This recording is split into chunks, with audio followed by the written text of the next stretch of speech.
part de Stéphanie van der Toren, qui est, j'ose le dire, un pur produit de l'ISPED, même si elle est allée après enrichir toute son expérience, une expérience très très riche de terrain, et à qui on a demandé, ou qui s'est proposé de traiter de comment les données de la recherche participent à la prise de décision. Et il est prévu encore une période de débat, donc on pourra peut-être reprendre certains thèmes qui ont été effleurés à la suite de l'intervention de Stéphanie van der Toren.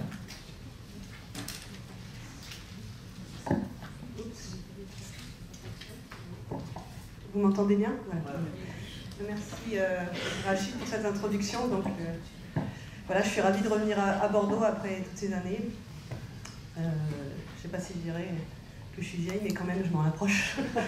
Donc voilà, ça fait à peu près 15 ans, enfin voilà, depuis 15 ans, et j'ai quand même je voulais vous parler un petit peu d'ici d'une double casquette. À la fois, donc, je suis responsable de la CIR Nouvelle-Aquitaine. La CIR, c'est Santé publique France en région.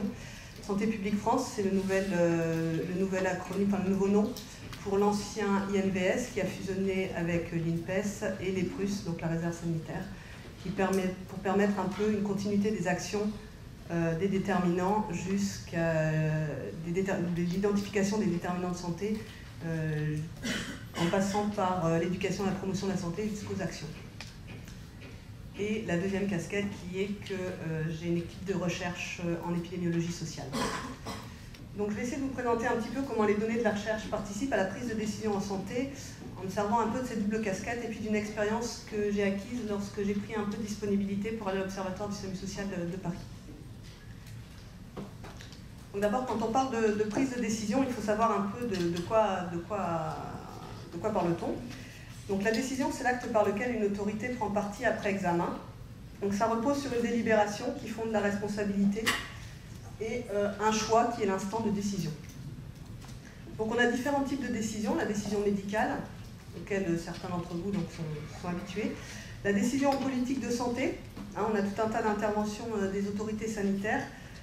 On le voit à travers les réglementations internationales et nationales, à travers l'orientation des programmes régionaux. Donc notamment, on a des intervenants dans la salle de l'Agence régionale de santé qui pourraient mieux en parler que moi, donc sur le PRAPS, le programme régional sur la précarité, le plan régional de santé, et puis récemment, donc les agences régionales de santé qui ont ce pouvoir décisionnel sur l'orientation et les programmes. On parle aussi d'actions sanitaires, ce sont les interventions en santé publique. Donc elles peuvent être incitatives, on parle d'information, mais aussi de promotion d'éducation à la santé. Elles peuvent être normatives, c'est tout ce qui permet d'établir les normes sanitaires, les certifications, tout ce qui est bonne pratique ou référentiel. Et elles peuvent être impératives, donc ça c'est le contrôle, c'est tout ce qui est inspection, voire des actions obligatoires. On en parle pas mal en ce moment avec ce qui se passe autour de la vaccination. La France va rendre notre gouvernement doit rendre sa décision par rapport à l'obligation d'une certaine couverture vaccinale. Et puis, on a des décisions sur la régulation du système de santé. Et c'est tout ce qui touche à l'assurance maladie, peut-être au remboursement, tout ce qui est financier et organisationnel. Donc on voit qu'on décline tout un tas de décisions et de prises de décision donc, qui montrent déjà la complexité un peu de ce champ. Donc la prise de décision en santé, elle a quelques particularités qui sont importantes à prendre en compte parce qu'ils rendent du coup cette décision un peu plus complexe que peut-être que dans d'autres champs à prendre. C'est que d'abord il y a tout le temps une certaine incertitude parce que les informations sont partielles, qu'elles sont incomplètes ou parce qu'on a régulièrement des nouveaux risques, ce qu'on appelle les risques émergents. Par exemple, on n'a pas un socle de connaissances toujours suffisant au moment où on doit prendre la décision. Et puis on a des évolutions notables, notamment je pense un peu à ce qu'on a parlé tout à l'heure en termes de précarité. Par exemple, une grande évolution en ce moment est un peu le carrefour entre les politiques, la précarité et les politiques migratoires, puisqu'on a, on vient de le dire, une population qui évolue. Elle est complexe, donc le pilotage est complexe. Il y a l'assurance maladie, il y a les services de l'État, les collectivités locales, et depuis peu donc les agences et les autorités administratives. Et elle est multidisciplinaire par essence, c'est-à-dire que la décision n'est pas prise forcément par un secteur, et particulièrement dans le secteur de la précarité, puisqu'on l'a dit, il y a le logement, il y a une certaine décision à prendre, la santé, et d'autres disciplines en général qui viennent un peu percuter cette complexité de prise en décision. Elle intervient souvent dans un contexte d'urgence. Malheureusement, dans notre pays, c'est souvent comme ça. Hein. C'est par crise sanitaire en fait, qu'elle a évolué, on va dire, le plus vite. Je pourrais citer quelques contextes d'urgence, mais que vous connaissez tout, hein. Tous. On a eu le sang contaminé ou l'amiante ou d'autres un peu crises sanitaires comme ça qui nous ont poussé à agir. On a une obligation d'action, puisqu'on en a parlé tout à l'heure. Il y a le plan pénal, hein, ça c'est un levier important qui est engagé. Donc voilà, je parlais du sang contaminé ou de l'amiante, c'est des exemples qui ont marqué un peu les esprits. Et puis il y a une grande place de l'émotion dans cette prise de décision, et je dirais encore plus quand on parle de précarité, puisqu'on l'a vu avec les interventions précédentes, il y a un cumul de tout un tas de facteurs, et j'ajouterais encore plus maintenant qu'on trouve de plus en plus d'enfants à la rue. Le rôle de l'expert, quel est le rôle de l'expert dans cette décision ? Le but de l'expert, c'est de mobiliser, de réunir ou de produire des connaissances qui sont nécessaires à cette décision, et il doit assister le décideur dans sa mission de protection de la santé publique. Ça implique une obligation d'action en cas de risque et une obligation de connaissance. Donc on voit bien comment ça s'articule un petit peu, le décideur qui est obligé d'agir, et en même temps l'expert qui est un peu obligé de donner sa connaissance. Hein. Donc tout ça va de pair. On peut distinguer un peu trois types d'expertise. Hein. Il y a l'expertise connaissance. C'est tout ce qui est recueil, analyse des données. Alors ça peut être en épidémiologie, en toxicologie, en biologie, et plus généralement de veille scientifique. Hein, donc tous les systèmes de surveillance sont importants. Là, je donnerai juste un petit exemple d'actualité, parce que quand on est en canicule, par exemple, on a des systèmes de surveillance sur tous les résumés de passage aux urgences qui permet d'adapter l'offre de soins des hôpitaux, par exemple. Voilà, ça c'est quelque chose qui est assez réactif et qui se pose sur une veille. Mais elle doit aussi avoir une veille scientifique, notamment sur toutes les productions épidémiaux, pour permettre de donner aux décideurs à un moment l'état actuel des connaissances. Il y a l'expertise évaluation. On en a beaucoup parlé ce matin et c'est très bien, parce que c'est ce qui permet d'établir et d'interpréter un peu les référentiels de la décision. C'est ce qui donne le rapport bénéfice-risque. Elle peut être médicale, on le voit aussi sur les autorisations de mise sur le marché des médicaments, sur des programmes de dépistage, sur l'obligation vaccinale. Il y a tout un tas de thèmes comme ça qui font partie un peu de cette expertise évaluation. Et l'expertise intégration qui est encore un degré, j'allais dire, au-dessus, puisqu'elle permet d'intégrer les données scientifiques, c'est l'appréciation du rapport bénéfice-risque, et des données d'évaluation médico-économique. Donc tout ça, c'est des niveaux d'expertise qui sont importants pour pouvoir prendre une décision en santé publique. Ensuite, on l'a un petit peu évoqué, il y a le rôle de la démocratie en santé. Le but, c'est d'améliorer la participation des acteurs et de promouvoir le droit des usagers. Donc, on ne va pas tout déflorer ce qu'il va y avoir aussi cet après-midi, mais c'est important à prendre en compte, c'est que depuis la loi du 4 mars 2002, on a également la loi de 2009 et puis la stratégie nationale de santé qui donne une place un peu plus prépondérante à l'usager. Et ça implique une nécessité de concertation et de dialogue donc avec ces usagers. C'est pas si facile à mettre en œuvre, mais ça fonctionne quand on se donne, j'allais dire, la peine de le faire. Donc ça implique le partage du pouvoir, mais aussi des connaissances entre les politiques, les professionnels et les citoyens. Donc ça, c'est comme on disait tout à l'heure, c'est plus un changement de paradigme, hein. C'est-à-dire un changement des relations entre les professionnels de santé et les usagers, puisque la connaissance est partagée et on n'a pas d'un côté, on va dire, le savoir qui est donné à l'autre, mais un partage un peu plus équitable et une relation un peu, si on peut dire, d'ubiquité. Et on va en parler aussi avec l'empowerment, qui est encore quelque chose de différent, mais qui va vous être présenté cet après-midi. Donc il y a plusieurs outils pour la démocratie sanitaire. On a les conférences nationales, des conférences régionales et des conférences territoriales de santé. Il y a des débats publics, des panels de citoyens. Donc les états généraux de la santé l'ont montré en 1998 et récemment en 2013. Et puis il y a l'Institut de la démocratie en santé. Donc ça concerne à la fois la Fédération hospitalière de France, un collectif interassociatif sur la santé, et puis l'école des hautes études en santé publique. Donc voilà, pour voir un peu la place des usagers dans les politiques de santé et les établissements sanitaires et médico-sociaux, je vous ai mis plusieurs exemples selon les différents échelons. Donc sur l'échelon national, on l'a dit, il y a les agences sanitaires, la Haute Autorité de Santé, la Conférence nationale de santé, et puis tout ce qui est débat public et panel de citoyens. Il y a eu par exemple, vous l'avez vu, si je prends la vaccination récemment, il y a eu toute une concertation citoyenne autour de la vaccination par exemple. Au niveau régional, donc il y a la conférence régionale de santé et d'autonomie, et les conférences territoriales de santé. donc qui permettent d'inclure les citoyens dans ces politiques de santé. Et au niveau territorial et local, ça va être les ateliers ville-santé, je ne sais pas s'il y en a parmi vous dans la salle, les conseils locaux de santé mentale, tout ce qui est dans les établissements médico-sociaux, ça va être les conseils de la vie sociale, et dans les établissements sanitaires, c'est ce qui est commission des relations avec les usagers et la qualité de la prise en charge dont on parle beaucoup actuellement. Donc on voit un peu mieux le rôle de l'usager dans la décision. Et puis il y a aussi un outil important qui se développe de plus en plus, qui est un peu le plaidoyer. Donc on a parlé à un médecin du monde et familier de tout ça et pourront aussi intervenir dans les questions pour vous apporter un éclairage. Mais le plaidoyer, c'est un processus actif qui fait intervenir des mesures stratégiques pour influencer la décision et même pour faire changer la vie des personnes auxquelles ils se confrontent, entre guillemets. Le changement doit être positif, donc là c'est pour la santé. Ça nécessite de mobiliser des ressources et des forces nécessaires, une politique ou un milieu. Donc on voit que c'est assez complexe et ça englobe beaucoup de choses et il faut beaucoup de dynamisme dans ces différents axes pour que le plaidoyer fonctionne. Donc il faut faire la démonstration que certains problèmes de santé doivent être traités au niveau sociétal et construire des partenariats pour traiter ces problèmes. Donc le plaidoyer, il va traiter les problèmes de fond et pas la forme. C'est là où est un peu la différence avec tout à l'heure. Donc c'est apporter un éclairage par la science de l'impact sur la santé d'un mécanisme, quel qu'il soit, mais un mécanisme social. Et donc prendre part à un plan d'action pour essayer de réduire tous les obstacles qu'il y a sur ce mécanisme.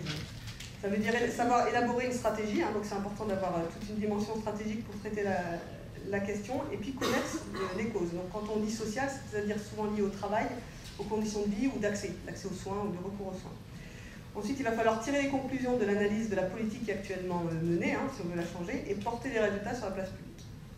Donc je vous ai donné, donc il y a Médecins du Monde ou des associations de santé publique qui font très bien les actions de plaidoyer, qui ont sûrement des exemples de choses qui ont marqué et qui ont peut-être permis de faire changer les politiques. Et je vais vous donner un autre exemple sur les études d'impact en santé, puisque c'est une démarche en fait structurée et qui est pratiquée à l'étranger, donc qui a été un peu décalquée un peu en France, c'est-à-dire avant l'implantation par exemple d'un projet sur un territoire, on va se poser la question, quel impact ça va avoir sur la santé pour les habitants, en termes de transport, en termes de logement, et tout ça, ça va faire tout un plaidoyer avec une concertation des acteurs publics et des usagers aussi si possible. Donc voilà un petit peu le panorama un peu de la décision. C'est pas exhaustif, mais c'est pour vous montrer un peu la complexité de ce que c'est qu'une décision en santé publique et quels sont les acteurs qui sont confrontés et qui vont être amenés à faire des changements autour de cette décision et de sur quel outil on peut s'appuyer. Maintenant, quand on parle de données de recherche, là aussi il faut définir un peu les choses. La recherche, ça permet de mieux connaître l'état de santé, d'identifier des facteurs de risque, d'avoir une meilleure compréhension des déterminants de santé, mais toujours avoir cette perspective d'action et d'aide à la décision. Là, on va voir que c'est pas simple, parce qu'il y a des difficultés qui sont inhérentes à la recherche, et j'allais dire encore plus en situation de précarité. C'est d'abord que la recherche, elle est souvent pluridisciplinaire. On peut avoir des sciences humaines et sociales, il y a de la géographie de la santé, de la modélisation statistique ou de l'informatique, de la compétence clinique qui peuvent être mobilisées, des compétences économiques. Donc on voit qu'on a tout un tas de disciplines, et donc des disciplines qui sont propres à avoir leur propre façon de travailler et de présenter leurs résultats de recherche. On a parlé tout à l'heure de recherche qualitative, on va voir que ça aussi c'est très important. Une des grandes difficultés aussi de la recherche, c'est la collecte de données. Rachid l'a évoqué un peu tout à l'heure, mais en fait pour avoir des données, ça a souvent un coût assez important et souvent la nécessité d'infrastructures assez coûteuses en temps, en argent et pour qu'elles puissent assurer de façon pérenne une production des données actualisées, c'est un coût assez conséquent. Et puis on va le souligner aussi, le champ de la recherche, il y a une grosse insuffisance sur tout ce qui est intervention en santé, recherche interventionnelle, toute une insuffisance sur tout ce qui est prévention et promotion à la santé, qui bloque aussi un peu dans le décideur quand il doit prendre une décision sur quelle action est opérante ou pas. Donc là, voilà, je vous ai juste mis un petit peu une référence là, d'Olivier Grimaud, que j'avais trouvé un petit peu sur une espèce de méta-analyse qui était sur quelles sont les mesures que produisent la recherche en santé publique en Europe. On voit que c'est souvent des mesures d'observation dans 18% des cas, des déterminants de santé 46%, et les services de santé 27%, donc il y a très peu de recherche interventionnelle, très peu de recherche en prévention. Alors la difficulté, juste pour vous donner un petit peu une idée des difficultés encore supplémentaires qui s'ajoutent à ce champ-là quand on parle de précarité, notamment sur la grande précarité, hein, parce que là je vais vous parler par exemple des études pour les sans domicile fixe. D'abord, il y a différentes structures d'hébergement. On l'a vu, on a parlé des LHSS, il y a les CHU hein, d'urgence, les centres de réhabilitation et réinsertion, il y a des CADA, donc les centres d'accueil pour demandeurs d'asile, il y a des hôtels sociaux, il y a énormément d'hébergements, il y a même des centres spécialisés hein, pour les femmes qui sont victimes de violences ou des personnes qui sortent de prison. Et donc, autant de centres, ça veut dire autant de profils différents. Dans certains, il y a des hommes seuls, dans d'autres, on va avoir des familles, dans d'autres, on va avoir des migrants. On a une grosse problématique aussi qui est la population est mobile, elle bouge tout le temps. Alors pourquoi elle bouge? D'abord, il y a une instabilité résidentielle, on ne l'a pas évoqué ce matin, mais les familles, par exemple, bougent souvent d'hôtels régulièrement, et les personnes qui sont dans les établissements médicaux, qui s'en occupent, le savent très bien. Hein. Quand on commence à mettre des soins en route, souvent il y a des déménagements qui sont faits régulièrement, plusieurs fois dans l'année, qui rendent un petit peu difficile la prise en charge. Il y a une disponibilité du parc d'hébergement qui se modifie au cours du temps. Hein. En période hivernale, on ferme des établissements quand on n'est plus en période hivernale. Au contraire, on va les ouvrir quand on est en période hivernale. Il y a une mobilité interne des personnes hein, qui passent de la rue, on l'a dit tout à l'heure, au centre d'hébergement, qui retournent à la rue, qui repartent. Ce qui fait que vous avez une difficulté à capter, entre guillemets, votre population au moment où vous allez faire des recherches sur elle. C'est une population qui évolue beaucoup en nombre et en profil selon les situations géopolitiques. Hein. C'est une population très très sensible.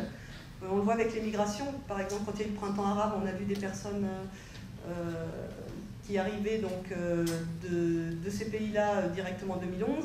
On l'a vu après avec ce qui s'est passé en Europe de l'Est, et on le voit maintenant avec la Syrie ou des personnes qui viennent d'Érythrée. En fait, c'est très très sensible, c'est-à-dire dans les mois qui arrivent, qui suivent la situation géopolitique, on voit les personnes arriver en situation de précarité. C'est aussi très sensible aux situations économiques, hein. On voit de plus en plus de travailleurs pauvres hein, ou de personnes âgées mais qui ont des retraites insuffisantes pour leur permettre d'avoir accès à un logement.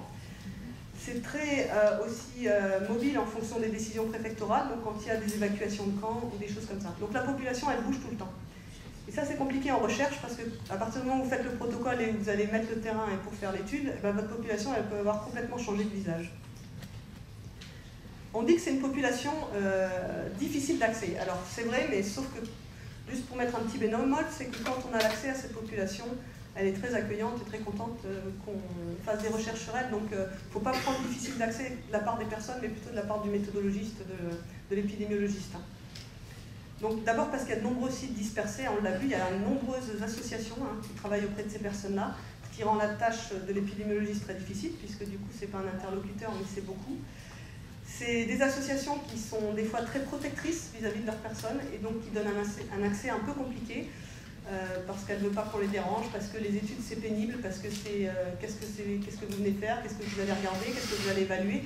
Et du coup, on le voit dans les taux de participation, quand on a accès directement aux personnes, on a des taux de participation beaucoup plus importants que quand on passe par des CADA ou par des CHRS, ou par, voilà, ça c'est systématique. Le partage des données est compliqué entre les acteurs, tous les acteurs qui travaillent autour de ces personnes. Elles sont souvent vues par plusieurs personnes, plusieurs associations, mais il n'y a pas de partage de données. Il n'y a pas de recensement possible, puisque c'est souvent des données d'activité qu'on a, mais ce ne sont pas des données individuelles sur les personnes qui permettent une analyse épidémiologique ou une analyse de recherche. Et puis, le recueil de données, de toute façon, souvent, il n'existe pas, et quand il existe, ils sont différents d'une structure à l'autre. Donc, il y a souvent, et puis pour un épidémio, souvent ce qui est le plus pénible, c'est que c'est souvent des données papier, voilà, beaucoup de gens qui ne sont pas informatisés. Donc tout ça, ça vous donne un peu un maelstrom de difficultés qu'on a quand on fait de la recherche sur ces populations-là. Alors, quand on veut, en plus, le lier à l'action, alors là, voilà, on va avoir un gros fossé. D'abord parce que la valeur et les croyances des décideurs, ça exerce des influences plus importantes que l'état de la science. Hein, ça c'est quelque chose que je pose un peu en préambule, mais voilà, c'est des références bibliographiques qui existent sur la question et qui ont été démontrées, il faut le savoir, c'est comme ça. Et vis-à-à-de la santé publique, il y a un constat qui est fait et que la recherche elle est trop souvent déconnectée des processus de prise de décision. Et puis inversement, hein, c'est valable dans les deux sens. Donc ce fossé, il existe. La connaissance, elle est rarement disponible sous forme adaptée à une situation particulière qui impose une décision rapide. Donc la notion de temporalité aussi, c'est quelque chose d'important à prendre en compte. Je l'ai dit tout à l'heure, la santé publique a souvent évolué par crise, mais ça veut dire dans l'urgence, et donc sans le socle de connaissances souvent disponible pour pouvoir éclairer la décision. Et puis, la collaboration entre chercheurs et acteurs reste quelque chose de rare, et ça ne facilite pas la production de données probantes et contextualisées, et ça, je crois que c'est un problème majeur. Donc, s'il faut retenir une chose du préambule de ce constat, c'est celle-là. Parce que du coup, les ponts entre l'action de terrain, la recherche et la décision politique, on va dire que c'est un enjeu vraiment majeur pour les années qui arrivent si on veut avancer dans ce champ-là. Alors moi, je vais vous donner maintenant des exemples. Maintenant que j'ai posé un peu le cadre, on va dire, un peu théorique, je vais vous donner quelques exemples, parce que là, on dirait que ça va être très compliqué et que rien ne peut fonctionner. Donc je vais quand même vous montrer des résultats de choses qui ont fonctionné et qui ont bien marché, à partir de ce que je connais, hein, donc ce ne sera pas du tout exhaustif, on l'a vu, plein d'initiatives qui existent. Moi, je vais juste vous parler de l'Observatoire du SAMU social de Paris, où j'ai travaillé 2 ans en tant que coordination des études épidémiologiques. Un observatoire qui a été créé par Emmanuel et qui a permis justement ce pont entre la recherche et les actions de terrain, et qui permet aussi de décloisonner, hein, puisque c'est du médico-psychosocial. Alors, comment se construit la production de la connaissance à l'Observatoire du SAMU social de Paris? D'abord, c'est soit des interrogations des acteurs de terrain, soit une commande des pouvoirs publics. Ça, c'est les 2 points d'entrée qui arrivent. Alors, c'est bien quand c'est une commande des pouvoirs publics, parce qu'en général, on a une écoute, puisque c'est une commande. Donc, voilà, on franchit un cap un peu plus rapidement normalement. Et puis, ça permet des fois, c'est des réalisations des études ad hoc. Je vais vous en donner un exemple. Soit de l'épidémiologie, soit des sciences sociales, parce qu'une grande force de cet observatoire, c'est d'être pluridisciplinaire aussi. Hein. Donc il y a à la fois des sociologues, des épidémiologistes, mais des démographes, des anthropologues ou d'autres personnes qui peuvent apporter un éclairage à un moment donné sur un projet. Donc par exemple, je vais vous donner quelques exemples. Donc il y a plusieurs personnes qui peuvent aussi se poser des questions. Hein. Il y a le médecin, par exemple, qui va avoir des problèmes pour l'épilepsie, parce qu'il a des patients qui ont un diabète, qui se posent des questions sur la fréquence, la prévalence des GAL et des poux qui arrivent de façon récurrente dans les centres d'hébergement ou dans son hôpital à lui. Ça arrive avec l'hôpital Saint-Louis, par exemple. Les infirmiers qui se demandent comment traiter donc, les personnes qui sont en situation de grande précarité. Ça peut être le travailleur social qui est mis en difficulté devant les questions de vie affective, sexuelle ou des problèmes de santé mentale, on en a parlé tout à l'heure. Ou l'éducateur pour gérer les problèmes d'addiction, les traitements aussi des maladies au long cours et des maladies chroniques. Alors comment va influencer la décision? On va essayer d'élaborer des recommandations ou des conférences de consensus, où on va faire des symposiums, en gros, pour mettre autour de la table ce pont qui n'existe pas toujours, c'est-à-dire les chercheurs, les politiques et les acteurs du champ sanitaire et social. Alors, un petit exemple de consensus sur l'épilepsie, qui a été réalisé par Anne Laporte, hein, que je remercie par ici aussi, puisque c'est elle qui a fait cette conférence de consensus autour de l'épilepsie. Donc c'est un problème de santé publique chez les personnes sans domicile, puisqu'on voit que la prévalence est estimée à 80 pour 1000, alors que c'est 5 à 8 pour 1000 en population générale, hein, donc c'est un facteur 10. Le SAMU social de Paris et la Ligue française contre l'épilepsie se sont réunis pour faire une conférence de consensus sous l'égide de la DGS, et ça c'est important, c'est que dès le départ, ils étaient dans la boucle, et donc on va voir que ça va un peu plus vite, pour voir un peu comment on prend en charge l'épilepsie chez les personnes en grande précarité. Et ça a été fait selon la méthodologie de la haute autorité de santé, donc toujours important d'avoir ce cadre méthodologique pour avoir une écoute et puis un degré on va dire de légitimité aussi scientifique dans les résultats qu'on apporte. Donc les questions qui étaient posées aux experts, c'était quand est-ce qu'il faut transférer un patient aux urgences ou faire appel à un service d'aide médicale d'urgence? Quelle stratégie de surveillance et d'hospitalisation faut-il adopter aux urgences? Quelle est la conduite thérapeutique à tenir? Et quelle est l'organisation du suivi épileptique en grande précarité? Donc toute cette conférence de consensus, ça a débouché donc sur des ateliers et puis sur des recommandations, qui est un guide qui est actuellement aussi disponible, sur la prise en charge de l'épilepsie chez les personnes en grande précarité. Donc un guide qui a pu être ensuite diffusé à tous les acteurs du médico-social, puisqu'ils étaient dans la conférence de consensus et qui ont participé aussi à l'élaboration de ce guide, et donc qui a été publié et qui a fait l'objet de nombreuses publications dans le champ scientifique également, donc par des revues, par des pairs. Ça, c'est un exemple de conférence de consensus. Maintenant, je vais vous donner l'exemple de l'étude Samantha dont on a parlé un peu ce matin, qui est un peu comment une étude peut influencer directement la politique.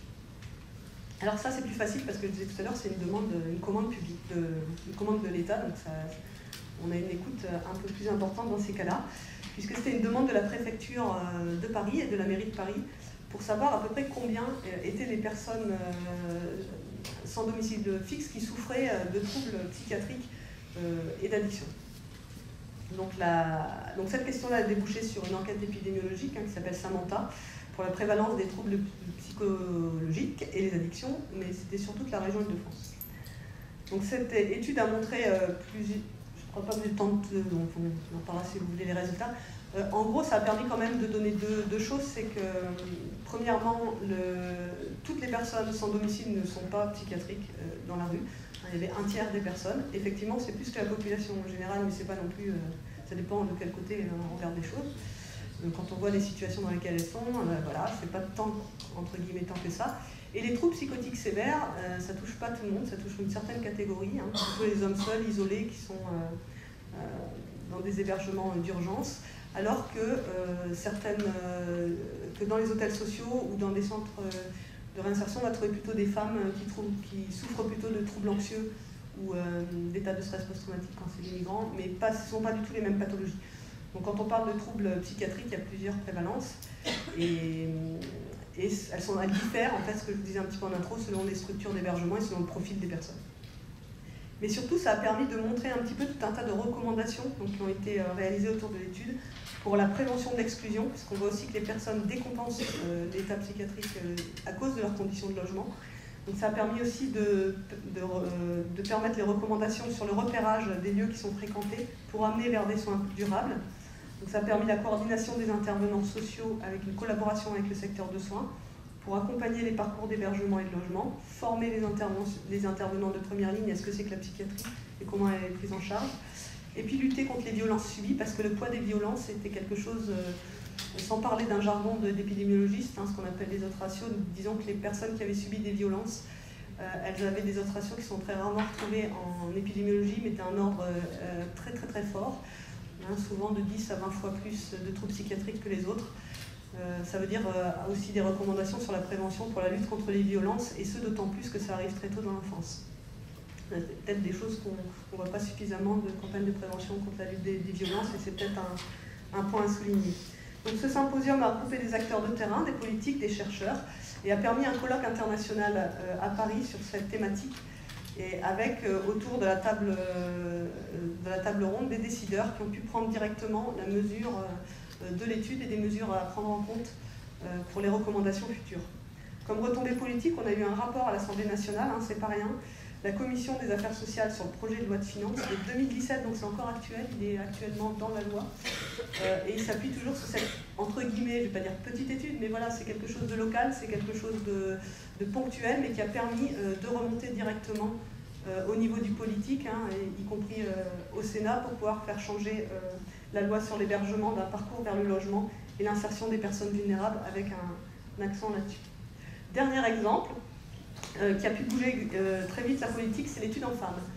L'étude en femmes, qui est une étude qui s'est réalisée à partir de l'Observatoire du système social quand la démographe a pris conscience de l'augmentation exponentielle des familles avec des enfants de bas âge dans la rue, qui a été décidé de monter cette étude sur les enfants et les femmes sans logement. C'est une recherche-action qui était pluridisciplinaire dès le début, avec un volet ethnographique, une analyse d'action publique, et l'étude socio-épidémio, donc avec le volet épidémiologique que j'avais coordonné. Donc les objectifs sont très larges, mais surtout, ils étaient tournés vers l'enfance. C'est-à-dire, d'abord, on voulait compter, comme chaque fois. Les méthodes rigoureuses statistiques nous permettent de faire une inférence pour compter, ce qui est très important pour le décideur, parce que le chiffre, il est fiable. De décrire à la fois les caractéristiques sociales, mais aussi l'état sanitaire, et surtout de comprendre, c'est-à-dire d'analyser en quoi ces facteurs sociaux de logement, en quoi ces conditions de vie, d'instabilité résidentielle, de difficulté pour se nourrir, avaient un impact à la fois sur la santé des mères, mais aussi des enfants, et comment ils peuvent constituer des entraves au développement, aux soins et à la prévention, et sur le développement aussi social et scolaire des enfants. Donc ça a permis très vite de montrer des indicateurs sociaux en lien avec la santé et des indicateurs sanitaires qui étaient très alarmants. On avait une insécurité alimentaire de 2/3 des femmes et de 1/3 des enfants sévères, hein, c'est à peu près les prévalences qu'on trouvait dans des camps de réfugiés, donc c'était très alarmant. Une santé mentale déplorable, avec des mères dont plus d'un tiers étaient en dépression sévère, hein, c'est-à-dire avec risque aussi suicidaire. Et quand on a des enfants de bas âge, voilà, on peut prévoir ce que ça donne sur la relation mère-enfant, y compris sur la santé mentale des enfants, qui n'étaient pas indemnes, puisque 20% d'entre eux présentaient des troubles de santé mentale. Et on a vu surtout le poids des facteurs sociaux sur ces indicateurs, notamment l'instabilité résidentielle, le fait de changer comme ça de logement tout le temps et cette insécurité-là, le fait de ne pas manger à sa faim, le fait d'avoir toutes les entraves au statut migratoire, et notamment les papiers, en quoi le fait de ne pas parler la langue, et en quoi tous ces facteurs jouaient sur la santé des personnes. Ça a permis des recommandations et des actions qui ont été portées directement au niveau politique, hein, auprès des ministères, et notamment auprès de l'ADRIL, pour agir sur l'hébergement, pour essayer de réduire cette mobilité résidentielle entre tous les hôtels sociaux. Et ça a précipité un peu une loi qui était déjà dans les tuyaux, qui est la loi, le PHRH, qui est donc c'est pas une loi, c'est plutôt un dispositif, le pôle d'hébergement et régional hôtelier, parce que ce sont des femmes qui sont dans tous les hôtels, et pour pouvoir un peu réguler un peu toute cette prise en charge. Et le dernier exemple, c'était sur le plaidoyer, donc en périnate. Donc c'était une commande de l'ARS Île-de-France dans le cadre du projet REMI, qui est la réduction de la mortalité infantile et périnatale en Seine-Saint-Denis, hein, qui était très importante. Et il y avait un volet anthropologique pour essayer de préciser un peu la part des facteurs socio-économiques sur cette surmortalité qu'on observait en Seine-Saint-Denis. Ça a permis d'identifier des leviers d'action à mettre en œuvre, hein, à la fois du côté social, mais aussi du côté sanitaire et du côté de l'hébergement et du logement. Donc là, après, c'était plutôt le côté plaidoyer qui a permis de faire avancer ce volet au niveau politique et qui a pesé directement sur les politiques publiques. Ce plaidoyer, il s'est fait en fait à partir des questionnements des acteurs du terrain, donc à la fois sur les résultats d'Enfam, hein, qui montraient cette précarité aussi sur les mères qui avaient un enfant de moins d'1 an, donc sur le volet périnatalité, et puis les études REMI. Ça a permis énormément de débats dans la presse, toute une élaboration du plan de réduction des nuitées hôtelières, hein, parce que ce sont des femmes qui sont hébergées dans des hôtels dans des conditions très difficiles pour pouvoir s'occuper d'un enfant de bas âge. Et ça a permis de construire ce que j'appellerais un corps de consensus politique autour de ces questions-là. Et après, c'était du plaidoyer, hein, c'est-à-dire l'ARS avec l'ADRIL, parce que souvent ils se renvoient la balle, c'est le logement, c'est la santé, non, c'est le logement. Et donc il y a tout ce consensus à créer. Ça a permis des premières actions avec un appel à projet de l'ADRIL. Ça a permis des débats donc, sur ces nuitées-là. Et puis il y a eu un accord, avec ensuite des choix directement faits par le préfet, et notamment des centres maternels à l'Hôtel-Dieu, avec en tout cas le préfet qui a pris une décision directement de créer des centres maternels pour ces femmes, donc une prise en compte en fait de cette population qui est nouvelle et qui arrive sur le débat public. Voilà, donc en fait on a des initiatives locales innovantes qui peuvent marcher. Il y a des conférences de consensus que je vous ai présentées au SAMU social de Paris, mais parce que j'en venais, donc c'était l'occasion dans ce BU de présenter un petit peu comment ça a pu peser sur la politique. Mais il y a aussi des plateformes qui sont créées, notamment ici en région. Il y a la plateforme un peu Cassiopée, qui fait de la recherche, qui essaie de faire un peu ce pont entre la recherche et l'action. On a comme perspective aussi d'ouvrir les chercheurs au système national des données de santé, donc ça c'est un grand chantier, une question à part entière, et qui permettra peut-être une diffusion de connaissances, ou en tout cas de l'accès aux données un peu plus large. Le renforcement des actions communautaires, je crois que c'est quelque chose aussi de très important dans les perspectives pour essayer de mettre ensemble le décideur avec la recherche. Et puis je ne peux pas finir sans parler de la labellisation des centres d'expertise régionaux de recherche en santé publique, dont on attend beaucoup de choses. Voilà, donc c'est difficile de faire ce pont, mais c'est important, et puis vous voyez, ça peut aussi marcher quand on se donne les moyens. Donc voilà, je vais juste finir par cette petite phrase. On sait que même si c'est impossible, il faut y aller, puis c'est comme ça qu'en général, qu'on marche et on a le droit à l'erreur, comme ça a été dit tout à l'heure, c'est d'essayer.